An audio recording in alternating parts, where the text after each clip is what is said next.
திரு மு க ஸ்டாலின் அவரோட இப்போ ரீசெண்டாக வந்து ஸ்மார்ட் வில்லேஜஸ் திட்டத்தை ப்ரெசென்ட் பண்ணேன். கனடாவில் வந்து 5 இன்டர்நேஷ்னல் கான்ஃபரன்ஸ் நடத்தணும்.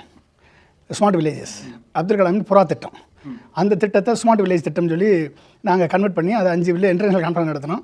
5வது கான்ஃபரன்ஸில் தமிழ்நாட்டை பற்றி ரிசர்ச் ரிப்போர்ட் பண்ணியிருக்கேன். நான் அக்டோபரில் ப்ரெசென்ட் பண்ணேன்.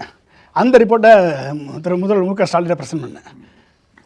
ஒட்டுமொத்த தமிழகத்தினுடைய கிராமங்களை தற்சார்பு பெற்ற கிராமங்களாக எப்படி ஒரு தற்சார்பு பொருளாதாரத்தை எப்படி உருவாக்குறதுன்னு அதை வந்து முதல்வர் வந்து சீரியஸாக அதை கன்சிடர் பண்ணி சீஃப் செக்ரட்டரி கூப்பிட்டு அவர் ககன்தீப் சிங் பேடி, அவர் பொன்னை IAS 3 பேரையும் கூப்பிட்டு டிஸ்கஸ் பண்ணி அவங்களுக்கு ப்ரெசென்ட் பண்ணி அதை வந்து இப்போ வந்து உத்தமர் காந்தி மாதிரி கிராம திட்டம்னு அனௌன்ஸ் பண்ணிட்டார்.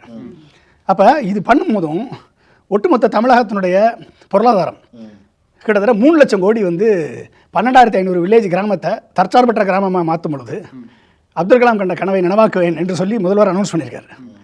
அப்போ இந்த திட்டம் வந்து போச்சு அப்படின்னா அப்துல் கலாம் கனவு நனவாயிரும். அப்போ வந்து ஒட்டுமொத்த தமிழ்நாடு கிராமங்களும் தற்சார்பற்ற கிராமங்களாக மாறும். ஸோ இதை வந்து நாங்கள் ஜெயலலிதாட்ட கொடுத்துருக்கேன், 15 ஸ்டேட்டில் கொடுத்துருக்கேன், மோடிகிட்ட கொடுத்துருக்கேன். ஆமாம், மோடிட்டையும் கொடுத்துருக்கேன். எப்போ வந்தவொடனே 2014 வந்தவொடனே கொடுத்துருக்கோம், மோடிகிட்ட கொடுத்துருக்கேன். பண்ணலை. இன்றைக்கி தமிழக முதல்வர் திரு மு க ஸ்டாலின் அதை பண்ணுறாரு. அதை எடுத்துக்கிட்டாரு. Vision 2030 one of the scheme announce பண்ணிட்டாரு.